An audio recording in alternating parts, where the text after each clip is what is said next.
तृतीय वर्ष कला इतिहास विशेषतः 1 सत्र दुसरे अमेरिकन संघराज्याचा इतिहास 1776 तर 1945 या पेपरमध्ये आपण प्रकरण तिसरं पाहत आहोत.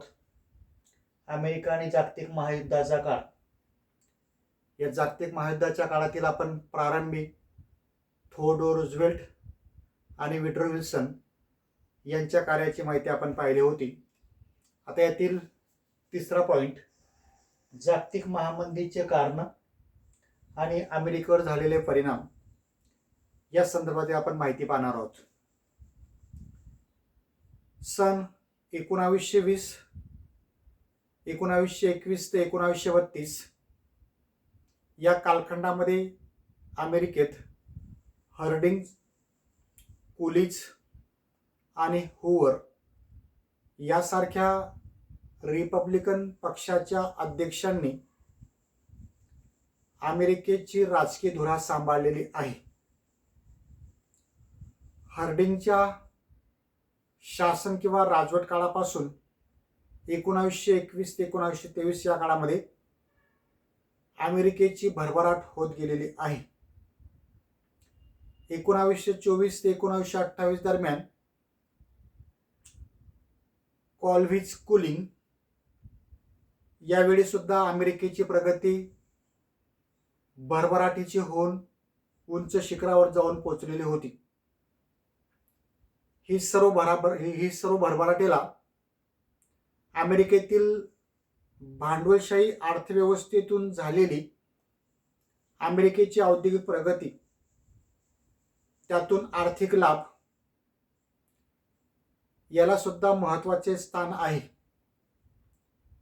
औद्योगिक संघांच्या संस्था वाढून बँकांच्या मार्फत व्यवहारात भांडवलदारांची मक्तेदारी वाढत गेलेली आहे. मुठभर श्रीमंत लोकांच्या हातामध्ये देशातील बँकांची सूत्रे होती. औद्योगिक विकासातून कामगारांच्या समस्या निर्माण झालेल्या आहेत. परिणामी पुढे रिपब्लिकन पक्षाचा हर्बर्ट हूवर हे 1928 मध्ये अमेरिकेचे राष्ट्राध्यक्ष बनलेले आहेत आणि अवघ्या 6 ते 7 महिन्याच्या या अध्यक्षीय कालखंडामध्ये अमेरिकेत भयंकर अशा आर्थिक परिस्थितीला सामोरं जावं लागलेलं आहे. म्हणजेच एक प्रकारे अमेरिकेमध्ये आर्थिक महामंदीची लाट उसळलेली आहे. भांडवलशाही अर्थव्यवस्था असल्यामुळे देशाची भरभराट व मंदीचे कालचक्र सतत फिरत होते. हूवरच्या शासन व्यवस्थेच्या काळामध्ये अमेरिकेत आर्थिक मंदी किंवा महामंदी ही उसळलेली आहे. अशा या महामंदीला पुढील अनेक कारण कारणीभूत ठरले आहेत. त्यातल्या काही महत्त्वाच्या कारणांचा आपण यात विचार करणार आहोत. यामध्ये पहिलं कारण म्हणजे गरजेपेक्षा अधिक उत्पादन निर्मिती. आता विशेषतः करून प्रत्येक देशामध्ये औद्योगिक उत्पादनाच्या माध्यमातून किंवा उद्योगधंद्यांच्या माध्यमातून मागणीनुसार पुरवठा करण्यासाठी उत्पादन होत असते. पण एक प्रकारे अमेरिकेमध्ये मात्र प्रारंभी महायुद्धाचा काळ असल्यामुळे त्यांनी नवनवीन कारखाने उघडले. पहिल्या महायुद्धाची झळ अमेरिकेलाही काही जास्त बसलेली नाही. त्यामुळे नवनवीन कारखाने सुरू केले आणि या कारखान्यांच्या माध्यमातून गरजेपेक्षा जास्त उत्पादन निर्माण करून त्याचा खपही करण्यात आला. परिणामी युद्ध काळापुरती परिस्थिती ठीक होती, परंतु नंतर मात्र जास्तीच उत्पादन काढल्यामुळे गरजेपेक्षा जास्त उत्पादन झाल्यामुळे ही स्थिती अमेरिकन अर्थव्यवस्थेला घातक ठरलेली आहे. कारखान्यातील जास्तीचं उत्पादित माल खप करण्यासाठी त्याची किंमत कमी करून उत्पादन विक्रीचाही प्रयत्न झाला, परंतु मात्र विक्री झाली नाही. कारखान्यातून भरमसाठ उत्पादन झाल्यामुळे कारखानदार मालकांनी आपले कारखाने बंद ठेवायला सुरुवात केली आणि त्यातूनच बेरोजगारांवर संकट यायला सुरुवात झालेली आहे. दुसरा मुद्दा म्हणजे लोकांची क्रयशक्ती घटलेली आहे. कारखानदारीचे उत्पादन कमी केल्यामुळे अनेकांच्या कामावर गदा आलेली आहे. यातून कामगारांना बेकारीला सामोरं जावं लागले. बेरोजगार कामगारांची क्रयशक्ती खूपच कमी झाली, कारण की जास्तीत जास्त उत्पादन काढल्यामुळे मालाची विक्रीसाठी सामान्य लोकांपर्यंत हा माल खपवण्यासाठी हप्त्याने माल देण्याची पद्धत सुरू झाली. जनतेने किंवा ग्राहकांनी प्रारंभी विकत घेतलेल्या वस्तूचे हप्ते वेळेवर भरलेत, परंतु आपला रोजगारच गेल्यामुळे हाती पैसा येत नव्हता. त्यामुळे साहजिकच कर्जापोटी येणारी रक्कम किंवा आपण जो काही पैसा कमवत होतो हा पैसा कर्ज भरण्यातच वाया जात होता. त्यामुळे तत्कालीन काळामधील अमेरिकन जनतेची क्रयशक्ती यात घट झालेली दिसून येते. यानंतर अमेरिकेने गुंतवलेल्या परकीय भांडवलातील तोटा. आता पहिल्या जागतिक महायुद्धाच्या काळामध्ये अमेरिका एक सदन श्रीमंत आणि जागतिक नेतृत्व करणारं राष्ट्र म्हणून उदयास आलेलं आहे. पहिल्या महायुद्धाची झळ अमेरिकेला पाहिजे तेवढी बसलेली नाही. उलट या कालखंडामध्ये अमेरिकेत नवनवीन उद्योगधंद्यात वाढ झालेली आहे. परिणामी आर्थिक परिस्थिती मजबूत होऊन युरोपातील अनेक देशांमध्ये युद्ध काळात भांडवली कर्जपुरवठा केला जात असे. युद्धानंतर युरोपीय देशातील लोक किंवा राष्ट्र अमेरिकेची आर्थिक गुंतवणुकीची परतफेड करू शकले नाही. तसेच त्यांची आर्थिक परिस्थिती मजबूतीसाठी अमेरिकेने पुन्हा युरोपियन राष्ट्रांना कर्ज दिले. 1929 पर्यंत $1540 कोटी ची भांडवली गुंतवणूक पोहोचलेली होती आणि अशा कर्जफेडीचा प्रभावी कुठलीच अशी तरतूद नव्हती. व्यवस्था नसल्यामुळे संपूर्ण परकीय भांडवल हे थकीत झालेलं आहे आणि त्यामुळे अमेरिकेच्या परराष्ट्रीय भांडवलातील तोटा त्यांना सहन करावा लागलेला आहे. यानंतर शेतमालाच्या मूल्यातील घसरण. विशेषतः करून 1920 नंतर अमेरिकेतील शेती उत्पादनात मोठ्या प्रमाणात वाढ झालेली आहे, परंतु उत्पादनाला हवा तसा किंमत किंवा भाव विक्रीतून मिळत नव्हती. शेतमालाची निर्यात वाढली नाही. परिणामी शेतमालाचे मूल्यात घसरण होऊन त्यांच्या किमती पडायला सुरुवात झालेली आहे. परिणामी उत्पादित मालाला योग्य भाव न मिळाल्यामुळे शेतकरी कर्जबाजारी बनलेला आहे. शेती करणे अशक्य झाले. अशा या शेतकऱ्यांनी आपल्या जमिनी गहाण टाकल्यात. आलेल्या उत्पादनातून सुद्धा त्यांची क्रयशक्ती घटलेलीच आहे. त्यात सरकारने देखील याकडे विशेष लक्ष दिले नाही. अमेरिकेतील शेतमालाची दिवसेंदिवस होणाऱ्या घसरणीचा प्रभाव आर्थिक मंदीमध्ये याचा फटका बसलेला आहे. यानंतर विशेषतः करून समाजाचे दारिद्र्य. विशेषतः करून 1929 मध्ये एका सर्वेक्षणात अमेरिकन अहवालात अमेरिकन समाज कुटुंबाचे वार्षिक उत्पन्न $2000 आहे. जवळपास 60% कुटुंबाचे वार्षिक उत्पादन हे 2000 पेक्षा कमी होते. यावरून असे लक्षात येते की ज्या देशात निम्म्याहून कुटुंबे दारिद्र्यात खितपत पडलेली आहेत त्या देशावर आर्थिक संकट किंवा मंदीचे संकट येणे क्रमप्राप्त आहे आणि त्यामुळे समाजातल्या दारिद्र्यात झालेली वाढ हे सुद्धा आर्थिक मंदीचे एक महत्त्वाचं कारण आहे. 24 सप्टेंबर 1929 या दिवशी अमेरिकेत $1,20,00,000 शेअर्स काळीमोल किमतीत विकले गेलेत. हा दिवस अमेरिकेच्या इतिहासात फारच दुर्दैवी दिवस म्हणून ठरलेला आहे. शहर बाजारात भीतीचे सावट पसरलेले होते. श्रीमंत उद्योगपतींनी शेअर्स खरेदीसाठी निधी उभारण्याचा प्रयत्न केला पण त्याचा उपयोग झालेला नाही. 29 ऑक्टोबर 1929 या दिवशी मंगळवार होता आणि या दिवशी सुद्धा $1,65,00,000 शेअर्स विक्रीसाठी आलेत. परंतु या शेअरच्या विक्रीत कमालीची घसरण झालेली आहे आणि परिणामी अमेरिकेला भीषण मंदीचा तडका बसलेला दिसून येतो.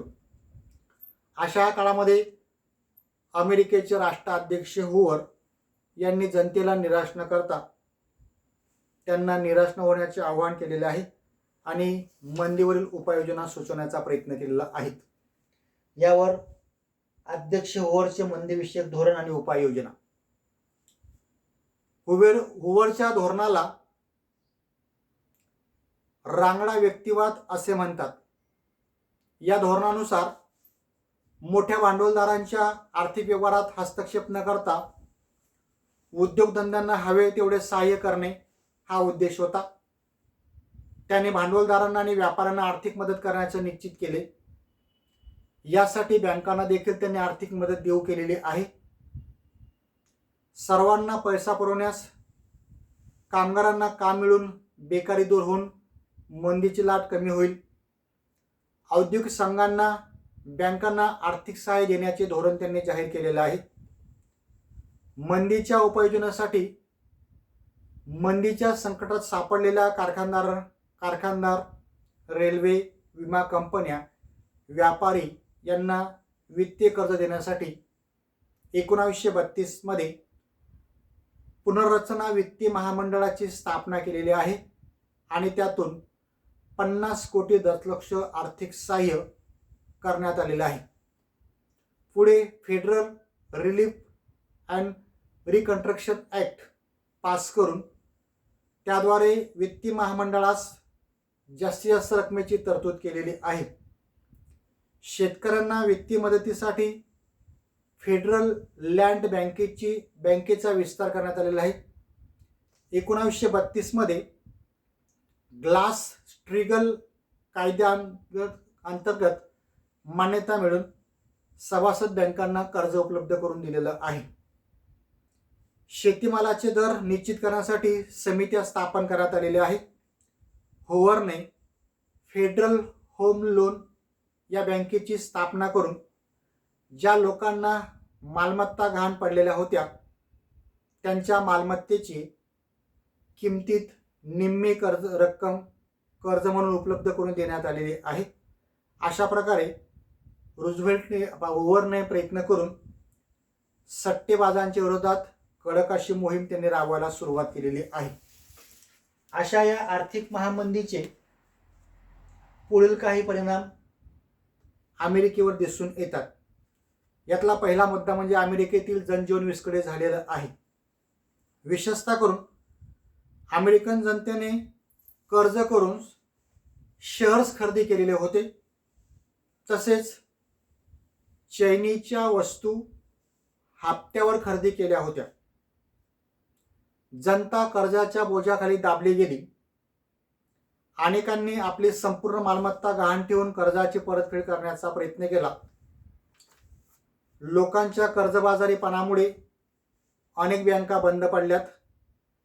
परिणामी उद्योगधंद्यात बेकारीत वाढ झालेली आहे. या सर्वांचा परिणाम डॉक्टर, इंजिनियर, संगीतकार, चित्रकार, चित्रपट या सर्वांना जाणू लागलेला होताच. अनेकांना ब्रेडचा एक तुकडा मिळवण्यासाठी खाजगी धर्मसंस्थांच्या कार्यालयासमोर रांगेत उभं राहून आपला उदरनिर्वाह करावा लागत होता. यातूनच पूर्णपणे जीवन उद्ध्वस्त झालेलं दिसून येते किंवा विस्कळीत झालेलं दिसून येते. यानंतर पुढचा मुद्दा म्हणजे आर्थिक व्यवसाय कोसळले. एकंदरीत मंदीच्या लाटेमुळे सर्व अमेरिकेतील आर्थिक व्यवहार व्यापले. अर्थव्यवस्थेचा भक्कम पाया डळमळू लागलेला आहे. अमेरिकेची अर्थव्यवस्था कोलमडून पडली. अनेकांनी बँकांची कर्जफेड परत केली नाही. इतरांनी प्रारंभी ज्या आपल्या बँकेत ठेवी ठेवल्या होत्या त्या ठेवी काढून घेतल्यात. सट्टेबाजांमुळे झालेल्या तोट्यांमुळे शेकडो बँका बंद पडल्यात. परिणामी उद्योगधंद्यांना भांडवल मिळेनासे झाले. कारखाने बंद पडल्यामुळे परिणामी कारखान्यातून उत्पादन होत नसे आणि त्यामुळे देशाची आर्थिक व्यवस्था कोलमडलेली दिसून येते.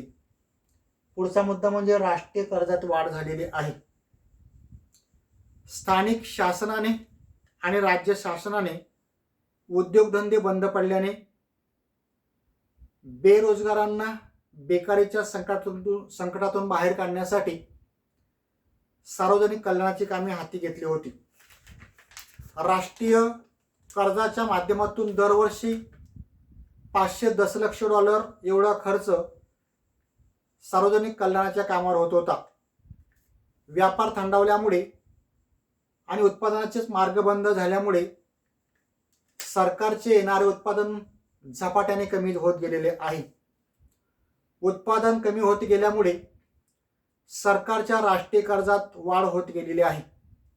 1930 मध्ये 16 अब्जावरील राष्ट्रीय कर्ज 1933 पर्यंत $22 अब्ज वर पोहोचलेला आहे. हा एक महत्त्वाचा परिणाम त्यावर दिसून येतो. यानंतर शेतकऱ्याने कामगारांची दुरवस्था झालेली आहे. मंदीच्या काळात मंदी दूर करण्यासाठी कृषी समित्यांमार्फत शेतकरी संस्थांना दिलेले सर्व कर्ज बुडालीत. कर्ज न फेडणाऱ्या शेतकऱ्यांच्या जमिनी जप्तीचा आदेश दिला गेला. परिणामी शेतकऱ्यांनी अशा हुकमाविरुद्ध कोर्टाचे कामकाज बंद पाडलेले आहे. खाणीतील कामगारांचे वेतनामध्ये कपात करण्यात आलेली आहे. त्यामुळे आपल्या मजुरीसाठी त्यांना पोलिसांबरोबर आणि मालकांबरोबर संघर्ष करावा लागलेला आहे. त्यासाठी त्यांनी निदर्शनही केलेले आहेत. विशेषतः करून 1932 पर्यंत 5 लाख मजुरांना कामे उपलब्ध न झाल्यामुळे ते खेड्याकडे परत आलेले आहेत. तर बहुसंख्य मजुरांनी शहराच्याच बाजूला झोपडपट्ट्या वसून वस्त्या निर्माण केलेल्या आहेत. शेतकऱ्यांनी उत्पादित मालाला योग्य भाव न मिळाल्यामुळे त्यांनी आपल्याजवळ असलेल्या पाळीव प्राण्यांची विक्री करून उदरनिर्वाह केलेला आहे. कामगार वर्गांची पूर्णपणे दुरावस्था झालेली दिसून येते. यातला सर्वात आणि महत्त्वाचा परिणाम म्हणजे राष्ट्राध्यक्ष हुवर आणि रिपब्लिकन पक्षाची प्रतिष्ठा लयास गेलेली आहे.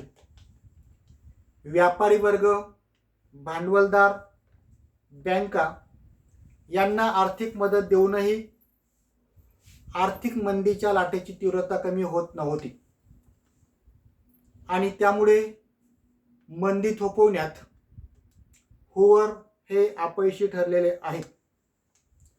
मंदीच्या तडाख्यात सापडलेल्या सामान्य जनतेला आर्थिक मदत न केल्यामुळे मंदीवरील उपाययोजना अपयशी ठरलेल्या आहेत. मंदीमुळे बेकारी वाढल्यात. निवृत्त झालेल्या सैनिकांनी आपल्याला थकीत बोनस मिळावा या मागणीसाठी संसदेपुढे निदर्शने केलेले आहेत. हुवरने त्यास विरोध केलेला आहे. हजारो निवृत्त सैनिकांनी राजधानी वॉशिंग्टनमध्ये मोर्चा काढला. काहींनी तर आपल्या परिवारासह आपल्या मागण्या पूर्ण करण्यासाठी शहराबाहेर मुक्काम ठोकलेला आहे. हे आंदोलन अत्यंत शांतपणे चालू होतं. तेव्हा हुवरने हे आंदोलन मोडून काढण्यासाठी 28 जुलै 1932 रोजी लष्कराच्या सहाय्याने त्यांच्यावर ताबा मिळवण्याचा प्रयत्न केला. या लष्करी कारवायात 2 निवृत्त लष्करी अधिकारी मारले गेलेले आहेत. या घटनेमुळे अमेरिकेच्या इतिहासामध्ये हुवरची प्रतिष्ठा पूर्णपणे लयास गेलेली आहे. हुवरला मंदीवरील उपाययोजना करण्यात किंवा अंमलात आणण्यात अपयश आल्याने सामान्य जनता निवृत्त सैनिकांनी दिलेल्या वागणुकीमुळे त्याच्या राजवटीवर परिणाम झालेला दिसून येतो आणि पुढील काळात झालेल्या या निवडणुकीमध्ये या पक्षाचा पराभव झालेला दिसून येतो आणि पुढे डेमोक्रॅटिक पक्ष सत्तेवर आला. या पक्षाचे नेते फ्रँकलिन डी रूझवेल्ट हे अध्यक्ष बनलेले आहेत. त्यांनी अमेरिकेतील आर्थिक महामंदीच्या लाटेवर मंदीवर मात करण्यासाठी एक नवीन धोरण अंमलात आणलं आणि ते धोरण म्हणजेच न्यू डील पॉलिसी होय. अशा प्रकारे हुवरच्या काळामध्ये आर्थिक महामंदीची लाट अमेरिकेमध्ये आलेली होती.